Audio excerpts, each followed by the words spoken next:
Hello, everyone. Happy Wednesday. Welcome. Thank you for joining our third monthly Hunger, Nutrition, and Health Action Collaborative webinar. I'm Rachel Forensic with the CDC Foundation. Our webinar agendas will focus on examples of success, solutions, and how to build partnerships across sectors on hunger, nutrition, and health, and in support of building resilient communities. So right now, the Zoom chat is open. Feel free to introduce yourself and your organization. During the panel, we will close the Zoom. Many of you have asked for the chat to be open longer so that you can share resources and information that might be of interest to others. And so what we will do is we will open it during the Q&A panel and leave it on for the rest of the segment. So my only request is to be nice to each other. Please don't post any political commentary or sell any products. At any time during the webinar, if you have any questions for the panel, please use the Q&A feature. So now I am going to, we're going to launch our first Zoom poll to find out what kind of organizations we have joining us today. So please take a moment and fill that out.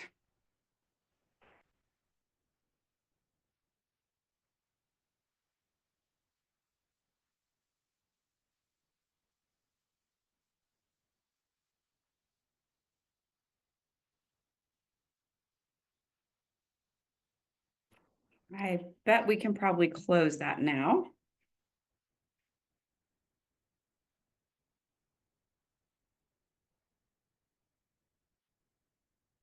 Great. A lot of nonprofits, just like last time, local community-based nonprofits and national nonprofits. But it's nice to see other folks from professional associations, for-profit, philanthropy, academia. So great to have you all here.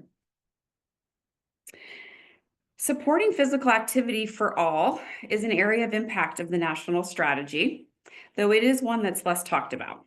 We're excited to highlight physical activity today, along with our focus on partnerships.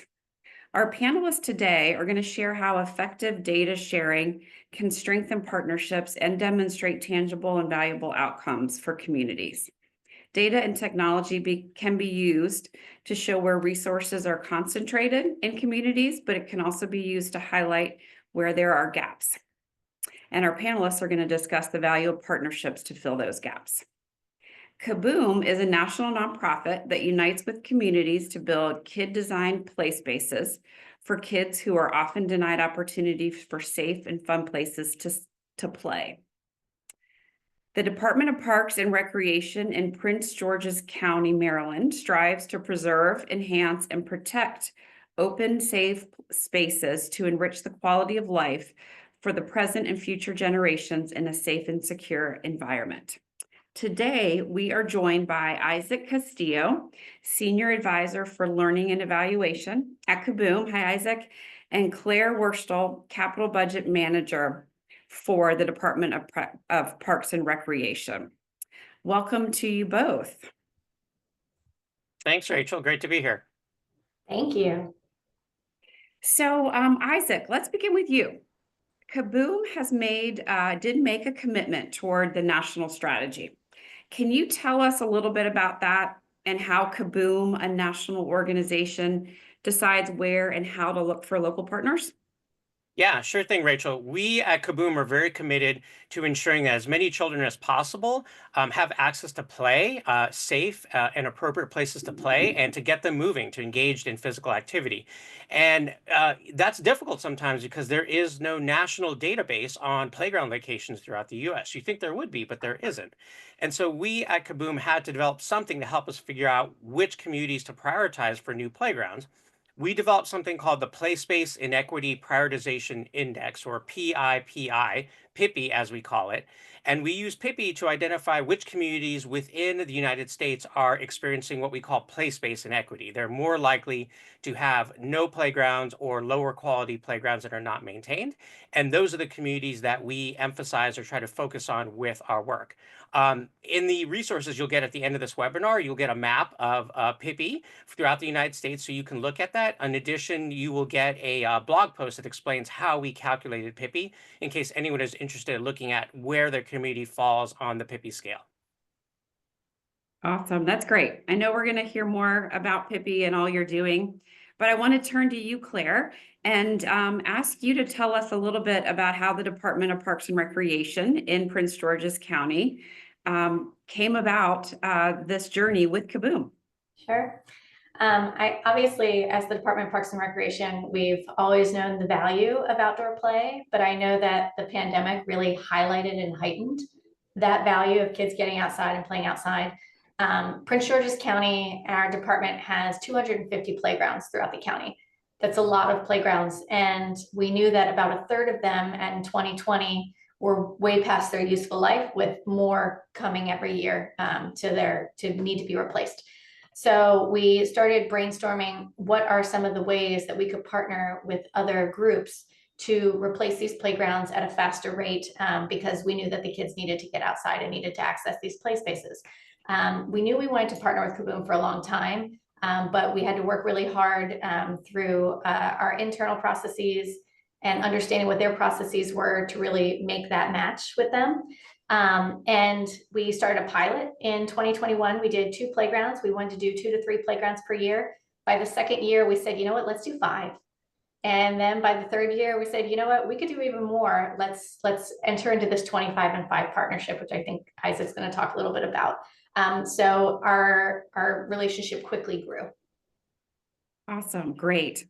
I know we're going to come back and talk some more about partnerships with you, but I did want to come back to you, Isaac, and ask you to tell us about the 2 different ways that communities can get involved with KABOOM. Can you tell us more about those approaches? Yeah, sure thing. When KABOOM does our work and helps to build a playground in the community, there are 2 real ways that we try to get community input and participation as part of that work. The first is what we call design days. So KABOOM will have an event before the playground is built to get community voice, particularly child voice, because children are the experts in playgrounds, if we're being honest. And as part of the design day process, we ask people, what do you want on your playground? What playground elements? Do you want slides? Do you want swings? Are there colors or cultural things that are important to you? And we try to incorporate those things as much as possible into the playground design. And then we generate some examples and get feedback on those examples to see if we're hitting the mark, if we need to make some subtle changes. And then once the design is decided upon, we have our playground build days. And in most cases, we recruit community volunteers, residents, people from local funders or foundations, corporate volunteers, to actually put shovels in the ground, pour concrete, throw down some mulch to help with the construction of the playground over 1 to 2 to 3 days, depending on exactly the playground build. And so both of those ways allow us to engage residents in slightly different ways, but it establishes that connection to that playground. Once you've thrown some mulch on a playground, you feel like it's yours and you have like a connection to it into the future. Awesome. Let's transition to talking about some of those partnerships with you, Claire. Can you tell us more about how your partnership with KABOOM has then expanded over the years and how that relationship has helped you leverage new partnerships? Sure. We started with that 2-project pilot. It went really, really well, but we really were looking for other ways beyond just a playground footprint to partner with KABOOM. So we expanded from just a playground to a playground and a sport court. And then we looked at a playground and a ninja course, playground and adult fitness equipment. Right now, we're looking at nature play. We're looking at nature exploration areas. We're looking at things like community gardens. We're looking at other things that we can do in a play space that have play value. But then we also partner with them on, Isaac mentioned PIPI. We were really looking for a way to prioritize our playgrounds. Which ones of 250 playgrounds, which ones do you touch first? And it was important to us to work with within an equity lens. and understanding, what are our communities most in need of high quality parks and recreation resources, and let's focus our efforts there.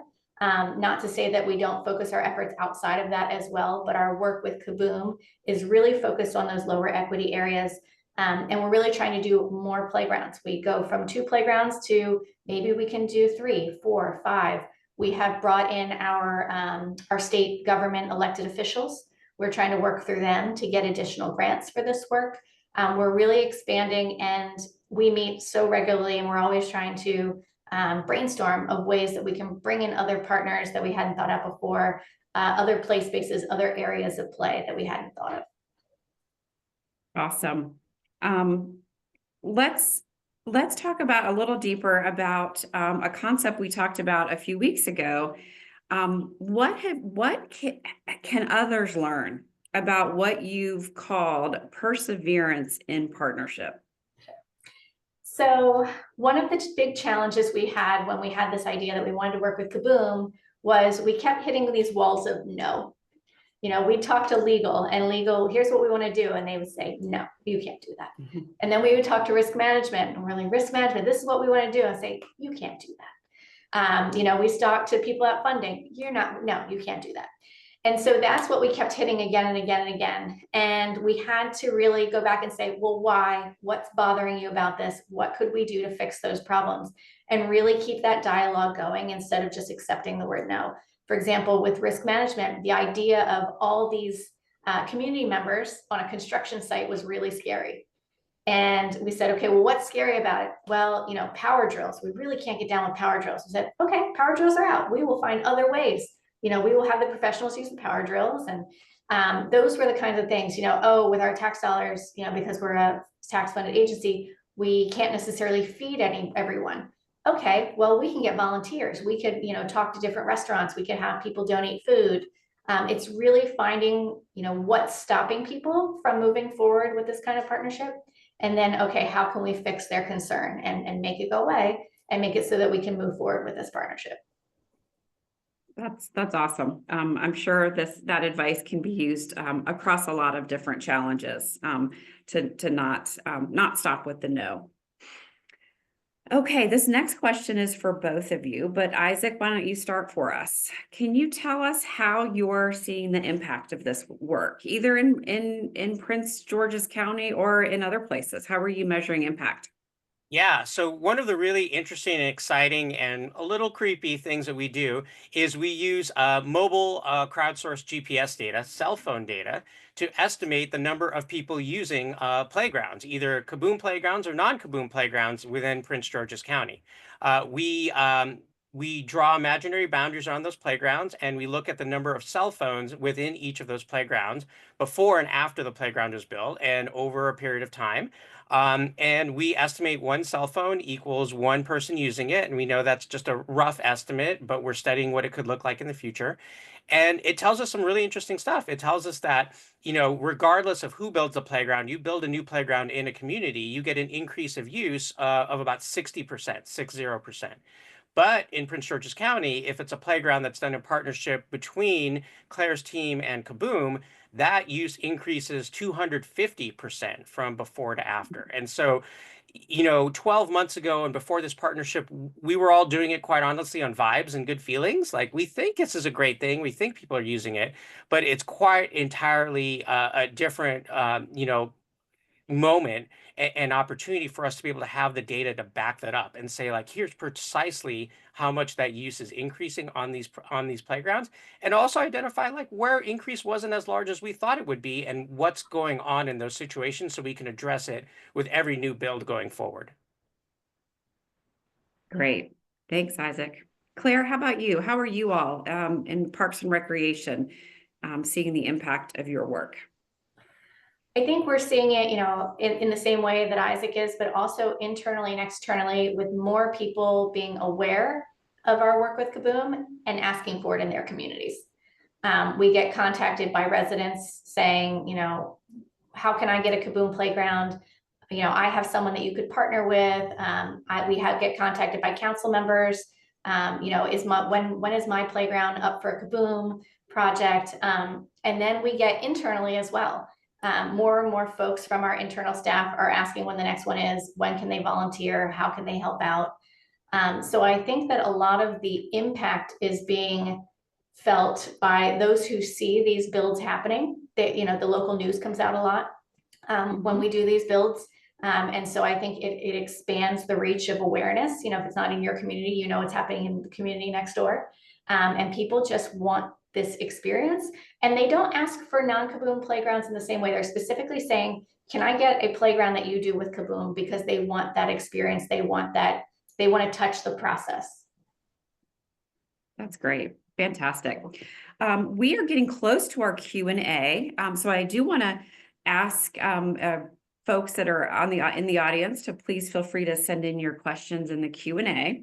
So the last one before we do go to audience questions is just generally about partnerships. What have you learned through your partnership that you'd want others to know? And either of you can take that first. I think something that's been really great for us is the additional partnerships that it has spawned. We worked with Monumental Sports and Entertainment on 2 of our playgrounds. That's one of our local hockey teams and basketball team ownership companies. We worked with them on multiple playgrounds, and then they came to us separately outside of KABOOM and said, we'd like to work with you on another project on a hockey rink. And so that spurred that partnership. We partnered with Jeremy Grant's Our Generation Foundation on, again, 2 playgrounds. So we're seeing groups that want to partner multiple times. And then they say, what else can we do with you? You know, they've done a backpack drive. They do a Thanksgiving turkey giveaway, and they've been doing this at our community centers. So they I think enjoy the partnership and look for other ways to partner with us, which has just been really valuable for our department as a whole, to really make these connections and relationships. Great. Isaac, how about you? I mean, I think from our end, it's really opened the opportunity to kind of help problem solve together on a number of different things. I think once you establish kind of that trust and you understand like who you're working with and you work with them frequently enough and there's that trust there, when there are challenges or problems, even when they're not directly related to some of this stuff, you have another resource that you can reach out to and say like, hey, have you thought of this? Or do you have this information? Or I'm stuck on this. Do you have any resources to help kind of problem solve that? And so I think, you know, with Claire and her team, there have been certainly opportunities where KABOOM staff have been stuck either on things in Prince George's County or outside of it, where we value that partnership and their expertise to help us solve some of those problems, even if they're not directly related to what's going on in our work in the county. Love it.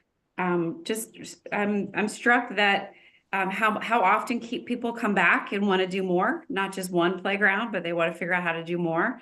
And I just love that you're not just thinking of this as building a structure in a community, but actually engaging the community. So it feels like it's something that is theirs, and they help co-own that. That's a wonderful thing.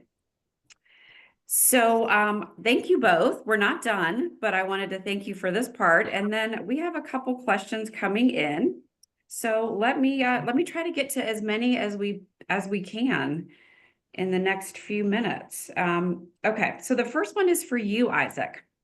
Rural communities sometimes face additional challenge. How does this kind of work look different in a rural place than an urban place?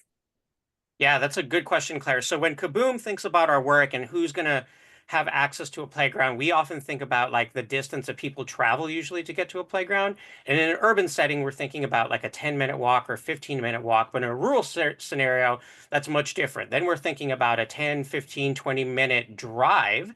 And so thinking about how broadly we cast the net for who's going to access that playground and recruiting volunteers and getting feedback, it's a much larger net in terms of geographic space. In addition, particularly in rural areas, we think not just about the playground, but the surrounding amenities, because we know those are super important as well. Are there places to park? Are there bathrooms? Are there water fountains? Like those things are important generally for any playground space and parks and recreation space, but they're particularly important in rural areas because you don't want people not going because those resources are not there, or leaving early because they have to take their child back home to go to the bathroom. Awesome. Yeah, really important considerations. Claire, what needs to be considered regarding ongoing maintenance for these for your playgrounds? That's really important. The playgrounds, are obviously inspected on a regular basis. When we, find anything that, needs to be fixed or replaced, we usually either it's under warranty or it's past warranty, but we work directly with the vendor to get those parts replaced. Sometimes, there's two different playground surfacing types that we utilize, either engineered wood fiber or a rubber pour in place rubber surfacing. So the pour in place can last up to 10 years, but sometimes you get little holes, kids dig, or under the swings, they really rub the area down. So those kinds of things do need to be filled. You can fill those holes without replacing completely. And then the engineered wood fiber, it is a ADA compliant surfacing type, as long as it is properly maintained. So that really is important to maintain the right depth of engineered wood fiber. Make sure you're fluffing that fiber on a regular basis, make sure pulling out weeds that are coming up, but also then sometimes replacing or topping off that fiber just to make sure we maintain the ADA compliance. Great. Another question we received from a school nurse. Really, I open this up to either of you to talk about, either or both of you. And that is, how do you work with school administration? What goes into that? Yeah, I can start with that one. So the KABOOM process for schools is very similar to what it is for Parks and Recreation build. We do work a lot with school principals and PTAs to help set up the design days and then get their any concerns or anything they want reflected in the playgrounds. Oftentimes that involves not just building the playground itself, but like outdoor classroom areas or nature exploration areas, or even like urban gardens within the school. We'll add those on into playground construction builds per the needs of the school system. As Claire mentioned before, KABOOM does Playgrounds Plus in a lot of instances. And so a lot of times the schools want those things. In addition, when it's applicable and legally okay at the local level, we encourage the schools to open their doors and their fences and their gates to residents after hours, so after school or on the weekends, so that the play spaces can be used by children who don't attend that school. And so we negotiate that. We have those conversations. We address a lot of times when people say no, like Claire said, what's the no there, and how can we kind of overcome that? Great. Claire, anything else you want to add? If not, I can go on. We have a park school program where we co-locate schools and community centers or parks on the same site. So we have done a number of playgrounds with KABOOM where it is a park school site. And just as Isaac said, we work with the school. It's actually really fun when they're at those sites because we work with the kids. You have a captive audience right there to do that design. And we make sure that, because they're going to be using it every day, that they get what they want in that playground. Awesome. We have two more questions that I think we can get in. The first one is, have you worked with any American Indian communities on playground builds? Very good question and very timely. So yes, we do about 1 or 2 a year that are particularly with Native American and tribal entities.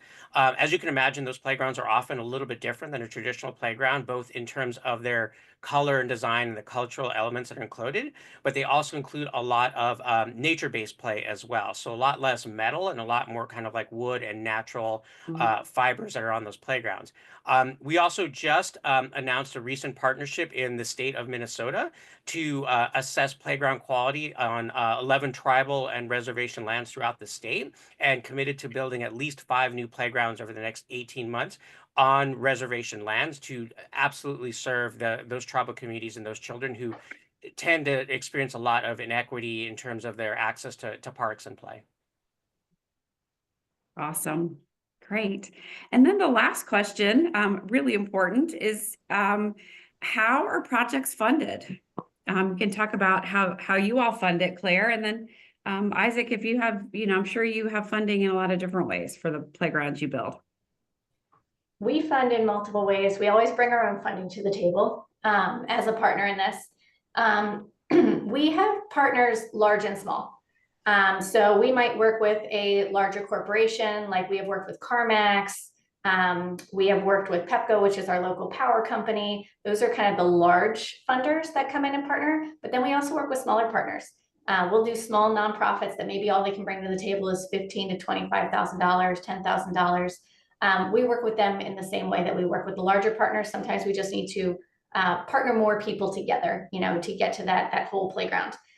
We also partner with our state delegates to try to get state funding for these playgrounds. We've been very successful with that as well. But it takes a village. We'll pull together as many funding partners as we can and as we need. Yeah, and we're very similar to what Claire said. It's like a mosaic or tapestry of funding. We get a lot of funding from departments like Claire's, so local parks and recreation departments or school systems or public housing communities. We do a lot of our own fundraising, both from high net worth individuals or foundations. We have a lot of friends, thankfully, who are professional athletes, who give us a lot of funding as well. And we write a lot of grants. We have a grants writing team as well to try to get as much money as possible because, each playground, depending on exactly what it looks like, is $150,000, $200,000, $250,000. And there's a lot of in-kind donations that oftentimes the local entity also has to make, right? So like Claire and her team, they have to like level the land. There has to be soil testing. If there's existing playground equipment on there, it has to be removed and disposed of, right? And either that gets done as part of a donation or in-kind work that the local department is doing, or we have to find a way to fundraise to make that happen even before we put the playground in the ground. Awesome.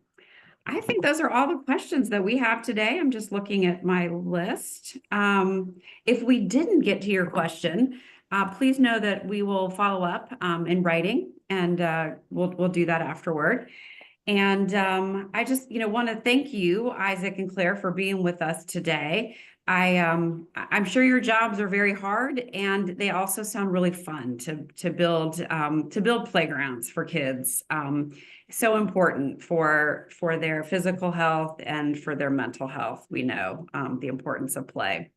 So before we wrap up, I want to, there's one more question that we want to ask folks and would love you to fill in the answers for. And that is, what is something that you are going to take away from today's meeting? So you can just go ahead and answer that while I am doing some last comments. And again, I want to thank you so much, Isaac and Claire, for being with us today on this webinar. Really appreciated this. We will send out the recording and a few of the resources that Isaac mentioned as soon as possible. They'll also be posted on our website, impacthunger.org. We also hope that you will join us, come back again on Wednesday, April 16th at the same time. So please save the date and register at the top of our website, again, impacthunger.org. A survey will pop up at the end of this meeting, and we really encourage you to take a moment and let us know about this experience and what would be helpful. We really do read those and try to incorporate whatever we can into that. So again, thank you so much for joining us today. Thank you to our panel, Isaac and Claire, and I hope everyone has a great rest of the day. And see you next time. Thank you. Thanks, everyone. Thank you.